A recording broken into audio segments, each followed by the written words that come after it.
Eh bien, Valdemar a affirmé qu'en réalité, Flavio, je cite, est allé rendre visite pour voir s'il pouvait obtenir le reste de l'argent pour le film Dark Horse. Autrement dit, il contredit la version de Flavio Bolsonaro, vous voyez. Affichons à l'écran. Avez-vous appris par la presse que Vorcaro et Flavio Bolsonaro avaient cette relation commerciale? Par la presse, je n'ai jamais su. Il ne vous en a jamais parlé? Il n'en a jamais parlé.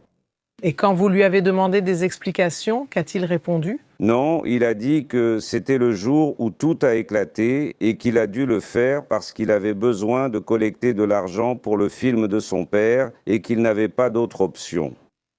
Il a dit que tous les banquiers ont l'habitude d'aider à la production de films qui intéressent la banque et le pays.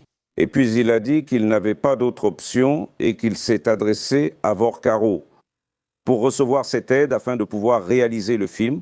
Eh bien, le scandale du Dark Horse a connu aujourd'hui un nouveau chapitre et regardez qui est apparu, les amis. Valdemar Costa Neto. Il adore parler. Il dit des choses qu'il ne devrait pas. J'ai l'impression qu'il veut en profiter pour gêner Flavio Bolsonaro, car Valdemar Costa Neto soutient plutôt Michel.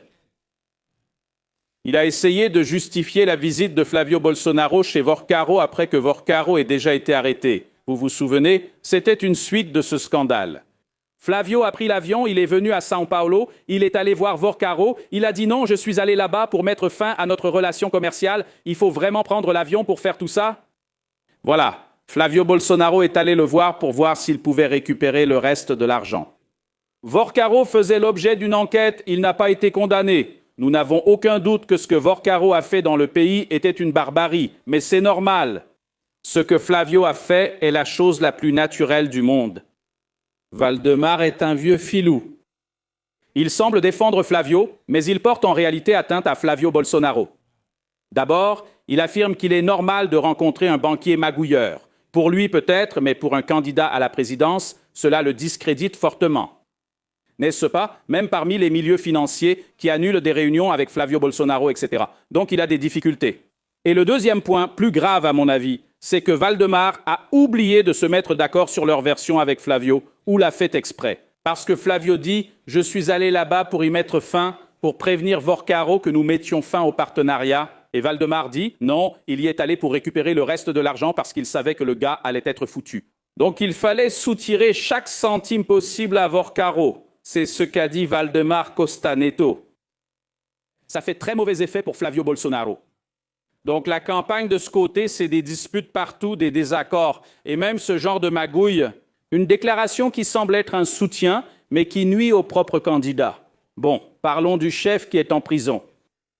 Jair, sans surprendre personne, le détenu Jair Bolsonaro n'a lu aucun livre depuis qu'il a été autorisé à participer au programme de réduction de peine. Et pour ceux qui ne savent pas, à chaque livre lu, n'est-ce pas, quand la personne est en prison et qu'elle fait un résumé, elle doit faire un petit résumé de ce qu'elle a lu. Le détenu peut réduire sa peine de 4 jours pour chaque livre. Okay?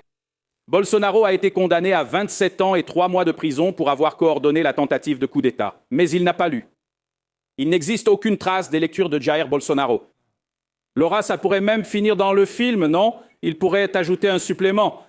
Le candidat, le prisonnier qui n'aime pas lire, n'arrive même pas à lire quand il est en prison, Laura. C'est le mythe de celui qui ne sait pas lire, n'est-ce pas, Rodrigo? Pourtant, la police militaire du district fédéral envoie des rapports hebdomadaires sur Bolsonaro à la Cour suprême. Jusqu'à présent, les 12 documents envoyés indiquent qu'il n'y a rien dans la case où l'on note les lectures faites par le détenu. D'un autre côté, les autres condamnés pour tentative de coup d'État ont lu en prison. L'ancien ministre de la Justice, Anderson Torres, par exemple, il a lu La Métamorphose de Kafka. Le général Paulo Sergio Nogueira lit Vidas secas de Graciliano Ramos. Mais Rodrigo, on pouvait s'y attendre. Bolsonaro n'a rien lu. En 2021, souvenez-vous, alors président, Bolsonaro avait déclaré n'avoir lu aucun livre en 3 ans par manque de temps. À l'époque, le président de l'époque avait déclaré avoir obtenu ces informations via WhatsApp. Rodrigo, il faut aussi rappeler que Jair Bolsonaro a qualifié les livres de « un tas de trucs avec plein d'écritures ». Évidemment, il ne lira rien, n'est-ce pas? Je crois que c'est ça. Il disait « J'aime les livres, mais les lettres gênent ». Non, c'est à peu près ça. Oui, quand il était président, Jair Bolsonaro est même allé jusqu'à affirmer qu'il ne lisait pas les décrets qu'il devait signer, parce que certains faisaient 20 pages. Il a dit ceci, « Il y a beaucoup de choses que je signe, je lis juste le résumé ». C'est le résumé, non? Oui, il y a des décrets qui font 20 pages. Parfois, il y a une pile de papiers à signer. Et ce n'est pas seulement lire, il faut aussi interpréter. Et Jair n'aime pas ça. Il préfère les films, surtout les films sur le Dark Horse. En parlant de candidat à la présidence, laissons Hulk de côté, d'accord? En parlant de candidat à la présidence, Lula a encore un peu élargi son avance sur Flavio Bolsonaro dans un nouveau sondage. Un sondage Datafolha était sorti vendredi. Aujourd'hui, le sondage Nexus est sorti, commandé par la banque BTG, donc il n'a aucun lien avec Lula. Réalisé du 20 au 24 mai, l'enquête a interrogé 2045 électeurs par téléphone, avec une marge d'erreur de 2 points. Si l'élection était aujourd'hui, Lula gagnerait au premier comme au second tour. Jetons un coup d'œil ici aux simulations du premier et du second tour. Au premier tour, vous voyez que l'écart s'est un peu creusé. En mars, la différence n'était que de 3 points. Lula est en rouge ici, il creuse l'écart. Il s'était déjà un peu amélioré. Et maintenant, la différence est de 6 points. Lula 41, Flavio Bolsonaro 35. Ce n'est pas un écart confortable. L'élection reste encore serrée, mais ça s'est un peu amélioré pour Lula. Dans le Datafolha, l'écart est même plus grand, n'est-ce pas? Ici, l'écart est de 6 points. Dans le Datafolha, il est de 8 ou 9, je crois. Et au second tour, affichons-le à l'écran, qu'est-ce que ça donnerait? Ça a aussi un peu augmenté, mais ça reste serré. 47 pour Lula, 43 pour Flavio Bolsonaro. Si tu regardes s'il y a 2 mois, c'était à égalité, 46-46. Et maintenant, il y a 4 points de différence. Lula redevient favori dans un éventuel second tour. Et cela est dû non seulement à la chute de Flavio Bolsonaro à cause du scandale, Laura, mais aussi parce que l'approbation du gouvernement Lula s'est un peu améliorée grâce aux programmes sociaux, le Desenrola. L'approbation du gouvernement s'est un peu améliorée, n'est-ce pas? C'est ça. Selon l'enquête, le scandale impliquant Flavio Bolsonaro a peu influencé l'évaluation globale du gouvernement Lula. Maintenant, l'approbation est de 47%, soit un niveau presque à égalité avec le taux de désapprobation qui est de 48%, comme on le voit à l'écran. Curieusement, il y a 2 mois, l'écart était plus important. 6 points de pourcentage séparaient l'approbation du rejet. Le principal changement concerne l'évaluation du gouvernement.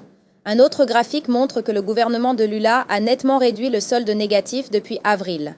Maintenant, 37% des personnes interrogées évaluent le gouvernement de Lula comme excellent ou bon, tandis que 40% le jugent mauvais ou très mauvais, Rodrigo. Oui, donc c'est un écart très faible, c'est pratiquement une égalité. Cela montre que Lula remonte encore lentement et que Flavio Bolsonaro baisse aussi. Ce n'est pas une chute totalement abrupte et ce n'est pas non plus une montée totale de Lula, mais c'est un mouvement qu'on peut observer dans l'enquête. Et une autre donnée, je vais même me tourner par ici pour qu'on puisse aussi montrer ça, c'est le rejet. Flavio Bolsonaro est maintenant le plus rejeté, toutes les enquêtes le montrent, et cela apparaît aussi dans ce sondage Nexus commandé par BTG. Flavio Bolsonaro, c'est le deuxième ici, regardez. 50% sont contre Flavio Bolsonaro et 47% sont contre Lula. C'est un peu plus pour Flavio Bolsonaro, oui, il y a 2 ou 3 mois, c'était l'inverse. Lula était plus rejeté que Flavio. Maintenant, Flavio Bolsonaro est plus rejeté que le président Lula. Je veux vous donner une mise à jour rapide ici sur le président Lula avant de passer à une autre actualité. Il a d'ailleurs déjà subi sa première séance de radiothérapie préventive ce matin. C'est une procédure qui fait partie du traitement de cette lésion cancéreuse. Oui, cela fait partie du traitement de la lésion cancéreuse cutanée que Lula s'est fait retirer du cuir chevelu fin avril. La séance a été réalisée à l'hôpital syrio-libanais de Brasilia. Le bulletin publié aujourd'hui affirme que l'équipe médicale a opté pour un traitement complémentaire avec cette radiothérapie superficielle préventive pour Lula, mais qu'il continuera normalement ses activités. Il doit encore faire 14 séances de radiothérapie.